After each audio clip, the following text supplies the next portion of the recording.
Welcome back to Rukha with Fam YouTube channel. කොහොමද යාළුවනේ ඔයාලට? ඔන්න අවුරුද්දට මම අද තවත් කැවිලි වර්ගයක රෙසිපි එකක් මට ඔයාලත් එක්ක ෂෙයා කරගන්න හිතුණා. අවුරුදු ගෑම් මේසෙට මම හතමුන් කැවුම් වල රෙසිපි එක තමයි මේ. අවශ්‍ය ක්‍රම මම description box එකේ දාලා තියෙනවා. ඔයාලා ඒ විදිහටම ඒ ප්‍රමාණයන් ගන්න. හරි මනසිට වටේ පැටේ මුද ක්‍රිස්පෙන් ඇතිවට මට මේ ප්‍රමාණයෙන් හදාගෙන මගේ මූගයම් ටික හදාගන්න පුළුවන් වුණා. ඉතින් ඔයාලා බලන්න වීඩියෝ කිවරෙනකම් මගෙත් එක්ක ඉන්න. අපි එහෙනම් ඉක්මනට අපේ මූගයම් රෙසිපි එක හදන්න පටන් ගමු. ඉස්සෙල්ලාම අපේ මුං යන ග්‍රෑම් 100 බෙදගෙන ඉමු.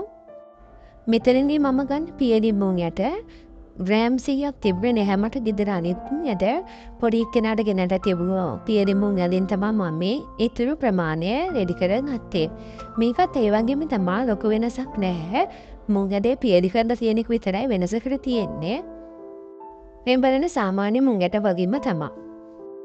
මම මේ තිවර්දියේම දෙපාරකට තමයි වැදගත්තේ. මොකද මේ මුං යට බෙදෙන්න ගොඩක් වෙලා යනවා. පියලි මුං යට බෙදෙන්න එච්චරලා යන්නේ නැහැ. අපේ මුං යට ටික මෙන්න මේ ගානට බෙදුනහම ඇති. මේක අඩු කින්දරේ ගොඩක් වෙනා බදින්න දෙන්න. එතකොට තමයි අපේ මුං යටේ ඇතුළ හොඳට බෙදෙන්නේ. මම දැන් පියලි මුං එකත් ඒ විදිහෙන් බෙද ගන්නවා. මේක නම් මට වැඩි වෙලා බෙද ගන්න අවශ්‍ය වුණේ නැහැ. මේක ඉක්මනට බෙදුනා. දැන් මම මේ දෙවාපිගෙම එකට මික්ස් කරලා ඒක පොඩ්ඩක් නිවෙන්න පැත්තකින් තිබ්බා. ඒක නිවෙනකම් අපි දැන් අපේ සීනි පැණි එක හදාගමු. සීනි පැණි එක හදාගන්න මම මෙතන රතු සීනි වලින් ක්‍රෑම් 200ක් ගන්නවා. ඒ ක්‍රෑම් 200ෙන් තේ හිඳි 4ක් මම මෙහෙම බාජනයට දාගන්නවා. අපි ඉස්සෙල්ලාම සීනි ටික කැරමල් කරගන්න ඕනේ. මෙන්න මෙතන වතුර චුට්ටක් දාලා මේක මෙහෙමම රස්නේ කැරමල් වෙන්න දෙනවා. මගේ දැන් සීනි කුම් වෙලා තියෙන්නේ. දැන් මම මේක චුට්ටක් හැඳි ගන්නවා. ටික වෙලාවක් යනකොට මේකේ කඳ එක හොඳටම වෙනස් වෙනවා. මෙන්න මේ වෙලාවේ මම මේකට උණු වතුර මිලිලීටර් 200ක් එකතු කර ගන්නවා. උණු වතුර එකතු කරගත්ත ගමන් අපි ඒ ශ්‍රින්ප් ටික කැට වෙන්න බලනවා. ඒ හින්දා හොඳට මේ ටික මෙහෙම විදිහට මික්ස් කරන්න. ඒ ටික දිය වුණාට පස්සේ අපි අපේ ඉතුරු සීනි ටික මේ විදිහට එකතු කරගමු. ඒ ටිකත් හොඳට දිය කරන්න. ටික වෙලාවක් යනකොට අපේ සීනි පැණියක උතුරන්න ගන්නවා. මේ උතුරන්න පටන් ගෙන විනාඩියක් තියාගත්තොත් ඇති. ඊට පස්සේ රිප ඕෆ් කරන්න. මම දැන් රිප ඕෆ් කරනවා. රිප ඕෆ් කරලා මේක අපේ නිවෙන්න තියෙනවා. මේ බලන්න නූල් ඇදෙන පදෙමට අපි ගන්න අවශ්‍ය නැහැ. නූල් ඇදෙන පදෙමට අපි ගත්තොත් මේ කැවුම් හයි වෙන්න බලනවා. ඒ අතරම මම මුං එක ටික පොටා ගත්තා. මේ තියෙන්නේ කොටර ඉතුරු වෙච්ච ටික මම මුං එක ටික කොටලා මේ වගේ හිල් පොඩ්ඩක් ලොකු විදිහටකින් මේ ටික හරලා ගත්තා. ඊට පස්සේ මට මේ වගේ ප්‍රමාණයක් ඉතුරු වුණා. මම ඒ ටික අයින් කරා. මේ තියෙන්නේ මගේ කොටාගත්ත මුං ඇට ටික. මේක ගොඩාක් පවුඩර් එක වගේම නැහැ. පොඩ්ඩක් වැඩි ගතියට තියෙන්නේ. ඔයාලා ඒ ගානට ගන්න. දැන් අපි පිටි ටික ලෑස්ති කරගමු. මම මෙතන හාල් පිටි ග්‍රෑම් 150ක් ගන්නවා. මේ හාල් පිටි මම කඩෙන් ගත්තේ. කඩේ නිකන් රැක් වල පැක් කරලා තියෙන හාල් පිටියේ නැතුව ෆ්‍රීසර් කරලා තියෙන ඒවත් ඒත හාල් පිටිවත් ඒ මොකවත් නෙමෙයි. මං එහෙම ගත්ත ග්‍රෑම් 150 මේ විදිහට පෙනේරකින් හලා ගන්නවා. අපිට තව පාන් පිටි ග්‍රෑම් 50කුත් ඕනේ. ඒ ටිකත් මේ විදිහට මම කිරාගෙන පැත්තකින් තියාගන්නවා. දැන් අපි අපේ හාල් පිටි ටිකක් බැඳගෙන ඉමු. හාල් පිටි පදිනකොට සුවඳින කාන්ට බදින්න ඕනේ. සුවඳ එනකොට මොරලි පෝප් කරන්න එපා. සුවඳ ඇවිල්ලත් විනාඩියක් දෙකක් විතර වගේ බැදගත්තොත් හොඳටම ඇති. ඒ විදිහටම පාන් පිටි ග්‍රෑම් 50ත් බෙදගන්න.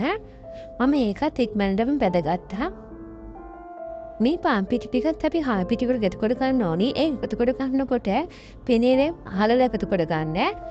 මේ පාන් පිටි පදිනකොට පොඩ්ඩක් කැට වෙන්න වගේ බලනවා. එයින් තමයි පෙනේරකින් හලල එකතු කර ගන්න කියන්නේ. ඔයාලා මේ කැට ටිකත් පොඩි කරලා එකතු කරගන්න මේ පිටියකට.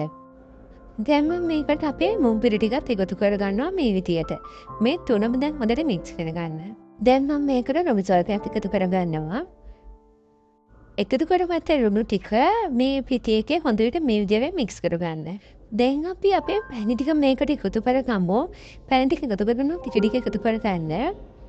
සේරම එකපාරට එකතු කරගන්න එපා. මෙන්න මේ විදිහට ටික ටික එකතු කරගන්න. මේ වෙලා වෙනකොට මගේ සීනි පැණි එක අතින් අල්ලන්න පුළුවන් ගානට නිවිලා තියෙන්නේ. මං ඒ හින්දා විස්ක් එක අයින් කරලා අතින් මේක අනන්න පටන් ගත්තා. පිටි මිශ්‍රණය මෙන්න මේ ගානට ආවට පස්සේ මම මේකට පොල් තෙල් එකතු කර ගන්නවා. පොඩි ප්‍රමාණයක් එකතු කරගන්නේ. දැන් පොල් තෙල් එකතු කරගෙනත් හොඳට මේක අනන්න. පොල් තෙල් මේස හැන්දක වගේ ප්‍රමාණයක් තමයි මගේ මේ මුල් මිශ්‍රණයටම එකතු වුණේ. බාජරේ ඇරෙන්නේ නැති ප්‍රමාණයට තමයි අපේ මිශ්‍රණය හරි පද මේන්න ඕනේ. අපිට බුලියක් වගේ හදාගන්න පුළුවන් වෙන තමයි අපි මිශ්‍රණය හදාගන්න ඕනේ. මේ තමයි අපේ මුං කැවුම් මිශ්‍රණය හරි පදම. ආයෙම සැරයක් මම අතට පොල් තෙල් අරගෙන මේ ගුලිය වටේට මේ විදියට ගා ගන්නවා. පිටි මිශ්‍රණය තුනී කරන්න කලින් මේ වගේ ලෑල්ලට පිටි ටිකක් හරි පොල් තෙල් ටිකක් හරි ගාගෙන ඉන්න. එතකොට අපේ පිටි මිශ්‍රණය මේකේ ඇලෙන්න බලන්නේ නැහැ. ගොඩක් තුනී කරගන්න එපා. තුනී කරගෙන මම දැන් කිරිපත් හැරියට මේ ටික කපා ගන්නවා.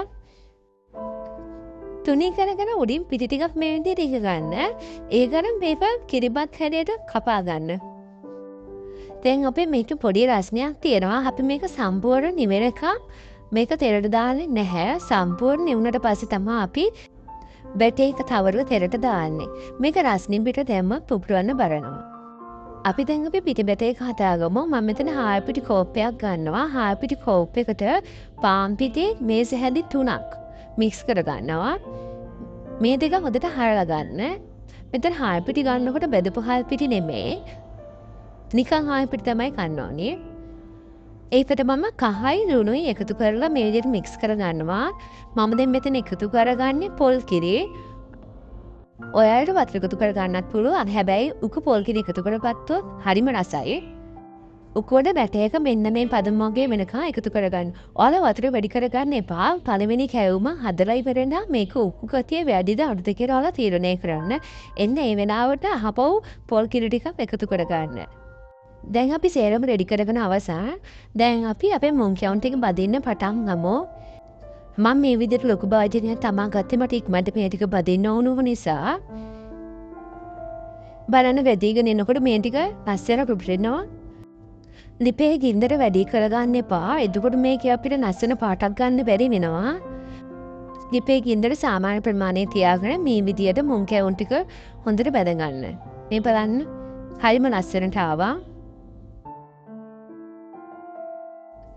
මේ බලන්න මේ ටික හරිම රසයි. මමත් ෆ්‍රෙෂ් ටයිම් තමයි අම්මා නැතුව හැදුවේ. නැත්නම් මම හැමදාම අම්මත් එක්ක තමයි මම කැවුම් හදන්නේ. හරියටම පිළිවෙලටම ආවා. මේ තියෙන ප්‍රමාණයන් ඒ විදිහටම ගන්න. එතකොට ඔයාලට වරදින්න නැතුව මුං කැවුම් ටික හදා ගන්න පුළුවන්. මේ බලන්න මම හදලා තියෙන මුං කැවුම් ටික. මම ඔයාලට ටිකක් කඩලා පෙන්නන්න. ඇතුළ හොඳට තැම්බිලා තියෙන්නේ. මේකේ බැටර් එකත් හොඳ ක්‍රිස්පි ගතියට හැපෙනවා. මේ බලන්න.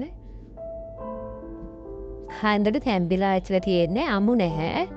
ඔයාලත් ඉතින් හදලා බලන්න. ඔයාලත් මේ වීඩියෝ එක කැමති නම් ලයික් එකක් දාන්න. යාළුවන්ටත් බලන්න ෂෙයා කරන්න අමතක කරන්න එපා.